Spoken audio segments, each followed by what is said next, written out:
CDPR in shambles. Blood of Dawnwalker, sublime. Oh yes, boys. Blood of Dawnwalker is something I am very, very excited for. This thing looks absolutely amazing, and I think most people are also very excited for this. Finally, a vampire game worth our time. My first impressions with The Blood of Dawnwalker, which, if you haven't heard of, is an action role-playing title that's being developed by Rebel Wolves, which is made up of CDPR executives and staff, including the lead quest designer for The Witcher 3 and Cyberpunk 2077. So that's pretty exciting. And this game is being published by Bandai Namco and is expected to come out sometime next year with no known release date currently. Now, I was at Gamescom about a week and Next year, by the way, that is so fast. We know so little about this, but the things that we know look kind of good. The combat system, the story progression, everything. There is no one thing that I'm kind of like thinking, is this gonna work or am I gonna feel bad about it? It's the fact that a lot of people know that, that there's this thing like right there. Rescue your family, 22 days left. Yeah, that's kind of your main objective. So what do? A lot of people don't like to be on timers like this. I personally kind of feel it's okay to be on a timer like this. But turns out, Blood of Dawnwalker is actually going to have this. If you don't want to let the day end, you just don't let it end. It is your choice when every day passes, when every night passes, and so on. So if you want to play in Eternal Night 5, you can play in Eternal Night 5. Now, the problem with this is, considering things change every day in a new in the same location you visited yesterday can be completely different the next day, and there's something may happen here. Will this force people like me to just have to every single night, every single day when I let it pass, to me going to all of the different locations to see if anything has changed? Because that's something that a lot of people, I feel, are now gonna want to do with this system. a half ago, I got about a 45 minutes to an hour-long presentation of this game by Rebel Wolves themselves, and I was frankly blown away by what I saw. This is definitely by far the best game that I saw at Gamescom this year, with maybe, Phantom Blade Zero being a little bit behind it, only because I'd already played it before. But the Blood of Dawnwalker looks really, really good, so I want to talk a little bit about what I know about the game and why I think it's going to be such a fantastic action RPG next year. So first things first, immediately once you walk in and start looking at the gameplay of the Blood of Dawnwalker, and forgive me if I mess up the name a few times, by the way. This is a really interesting name for a video game. I've called it Blood of the Dawnwalker and 3 other variations at least. I know I'll probably mispronounce it at least once in this video, so forgive me. I know plenty of people who have. But the moment that you see the Blood of Dawnwalker, you can see the soul of The Witcher 3 inside of it. It has a very similar look to it. It has a very similar vibe, a very similar feeling. Yep. And I don't mean that in a way that like it's copying The Witcher 3, but you can just see the same amount of polish and passion that's put into this title that The Witcher 3 has, which is arguably one of the best action role-playing games of all time. For some people, it's even their favorite action role. Look at that. That's good. That's good. Combat obviously resembles The Witcher, but it seems, well, better. Plus, there's abilities. Actual abilities, not like, okay, I'm gonna make sparks. Playing game of all time. And then Ciri becomes the Avatar. Master of all elements. And they don't even need to justify why. So essentially the concept for this game is that it takes place in medieval Europe. You might be able to deduce that from any gameplay or trailers you've seen. This should be quite obvious. It's obviously a fictional timeline of Europe, but what's really interesting about the Blood of Dawnwalker is that unlike what you... Now, we don't know if this happened or didn't happen, so calling it fiction is a little bit like, who knows? Might expect when you first hear about this game. The vampires of this game are... Okay, now this is fiction, though. See it. Actually in power in the area that you're in. I don't know if they dominate the whole world or the whole landscape, but they're certainly in control in the area of the world that you live in. And the citizens of villages and towns actually have to pay them blood tribute regularly in order to stay on their good side. This keeps the vampires fed and from preying on village folk. So you're kind of servants or beholden to the vampires in some way, And that's a little bit different than what you normally see in a vampire story. Normally, the vampires aren't in total control of everything. The human population is in like rebellion against them or trying to fend them off. But in this case, they're actually already seized power, and you're trying to cope with the ramifications of that. And as a Dawnwalker, you're actually able to traverse the daylight and the night of the game. This is something that's very unique about Dawnwalkers. Not all vampires can do this.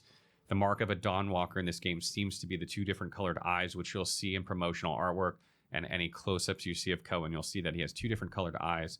And this kind of indicates that he is a Dawnwalker. And what's really unique about this game is that as he makes his way throughout the game, whether it's day or night, he'll have different abilities. When he's in the daytime, it seems like he's human. Although, yeah, this is also going to be something that probably a lot of people don't like. Personally, I would like the vampire abilities and the swarthy, spinny abilities when I was in, either night or day. That would be kind of nice. But there seemingly is going to be some kind of way to make that happen. I'm not 100% sure. Or it's going to be at least that you have vampire abilities during the day. I'm not 100% sure on that, but I heard something like that. it seems like he can cast magic or something like that, some sort of spells and abilities. And when it's nighttime, he has access to his vampire strength and his speed and abilities that a vampire would normally have, which he doesn't have during the daytime. So as you make your way through the game, what you're capable of as Cohen is going to vary depending on the time of day and what you're doing. And the day and night cycle of the Blood of Dawnwalker plays a huge role in the gameplay because not only are the abilities and capabilities that Cohen has different depending on the type of day, the quests that you... So what's going to be the deal with the 2 moons? Did we have a second moon, but no one knew? Attempt to complete in the game are going to change depending on what time of day it is. For instance, if your goal is to get to the top of a clock tower, if you're playing at night, you might be able to just super run, jump, climb up as a vampire very, very easily. But if you're playing during the day, maybe you need to convince the guards to let you in and, maybe falsify some paperwork. And there are pros and cons to doing each quest, at a certain time of day. And I don't know all the specifics of it, obviously, because we just got to see a small slice, but it seems like most of the quests in this game are going to have different outcomes and different ways to solve them, depending on whether you're doing them during the day or night, and these things are factored in. So it's going to be really, really interesting to see how that plays out through an entire game and how much that mechanic actually impacts the gameplay of the Blood of Dawnwalker. And also something that's interesting that kind of piggybacks off this point is that time is a currency in Blood of the Dawnwalker. The Blood of Dawnwalker. See, I did it. Time is a currency in this game, and as you make decisions on quests and talk to people during certain quests and take on certain quests, time is going to advance forward. And why that's really important is that the main character that you're playing is Cohen in the game, and his sister has been abducted by vampires, and she has a very limited amount of time to live. I think it's 30 days. Don't quote me on the exact number. That's plenty. That's plenty. Stuff can happen. Okay, maybe it's fine. Don't worry about it. Days. I think it's 30 days. And by the way, you can attempt to rescue your family in the first day if you feel like it, which is probably not going to happen because you're going to die, but I'm sure people are going to find a way. And your primary objective is obviously probably taking on or liberating people from the vampires, but another primary objective for you is to save your sister before that time limit is up. They did not explain to us what would happen if you failed. They simply said the game would continue. You wouldn't lose the game, but you would have to deal with the ramifications of failing. I'm assuming in this case that means she's dead or something like that. The ramifications of failing can't be she's just dead. I have a feeling this is not going to actually be like, oh, she's dead. No. Because there's no fucking way anyone cares about their sister that they just started playing a new vampire game about. There's nothing. There's no reason. So the consequences being she's just dead don't exactly work. There needs to be something else. So there's going to be a twist there, I feel. Because again, there's no way. No one's going to care about your sister that you haven't even interacted with. Like that. But they did show us a trailer at the beginning of our gameplay session that seemed to indicate that his sister was turned into a vampire. So I don't know if that just means like she gets indoctrinated into the vampire ways and she becomes evil, or there are other ramifications. I did not know this, by the way, but again, It's like, again, it's the dumbest thing ever. Oh, the consequences for your failure is going to be a character you have literally no rapport with dying. No, that's stupid. Occasions that could happen to her beyond death. But time is a currency in this game because every decision you make that impacts the storyline in some way is going to advance the time forward. And this is how you get that day and night cycle. And also, it creates tension towards, are you going to be able to save your sister in time? And I think this is something that's really, really special about this game. I haven't seen a game really do this since like Fallout 1. There are probably other games that have done it that I can't think of off the top of my head.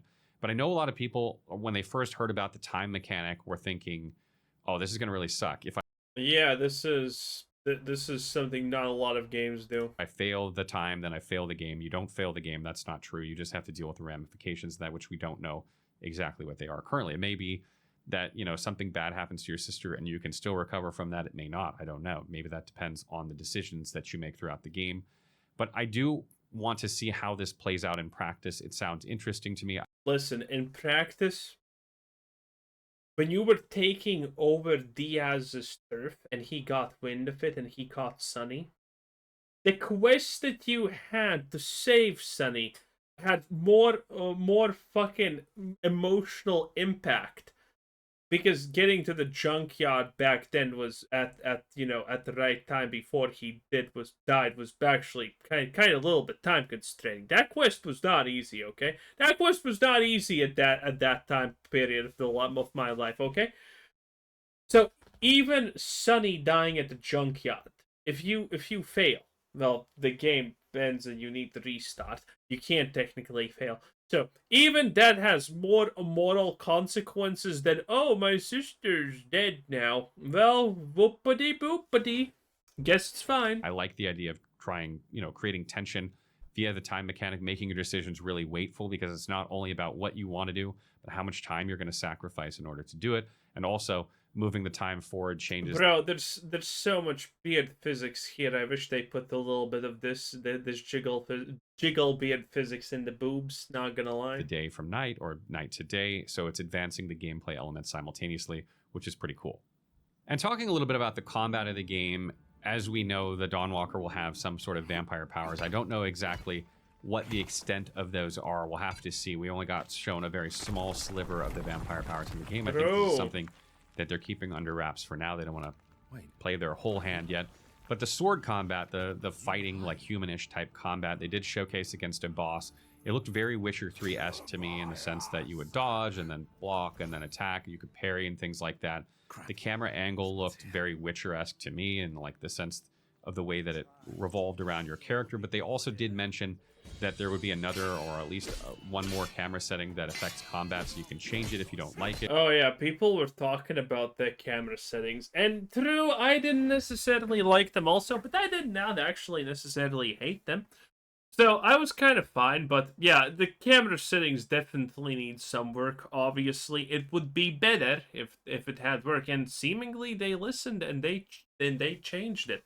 We have seen also in this presentation, this one right here, we have seen what are the abilities, and currently the enemies seem a little bit spongy, but I don't think that's necessarily a problem, because that's also just a small numbers tweak, I guess. Or maybe this is just at very, very, very start where, this is supposed to be kind of challenging, and later on you're gonna be like one-shotting them, which would be pretty nice.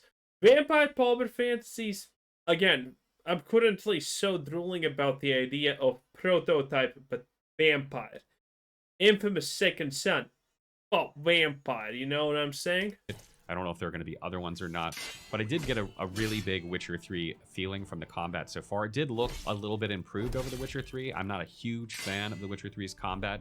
The decapitation's pretty nice. Witcher 3 was a fantastic RPG. The combat would arguably be the weakest part of the game. Again, weakest doesn't mean bad. It simply means everything else was so good that the combat was, probably slightly above average. Or if you're wondering what this bot is and why it's going down, the moment it goes down to 0, you insta-die. Or above average, but nothing compared to how good everything else was in that game.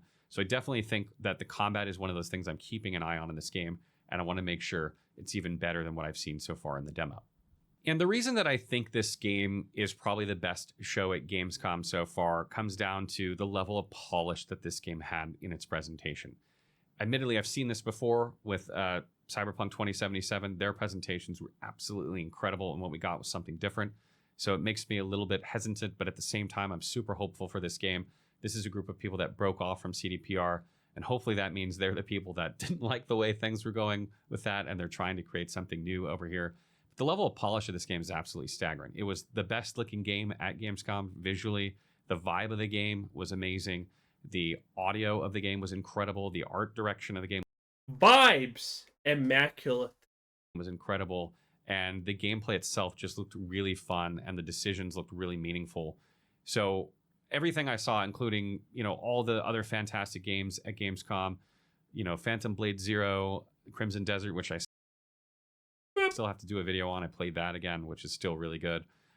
Lots of other games, Dawn of War 4. It happens. I played at Gamescom. I got to make a video on that. Anyway, the Blood of Dawnwalker. Exciting. I'm excited. I think most people are kind of excited about this. So far, so good. Everything looks nice. Nothing feels like a bait and switch. Okay, it is what it is. One black nun is not going to be enough to dissuade me from believing, at this point at least. And, well, that was Fixed to Life. 10 out of 10. Bye.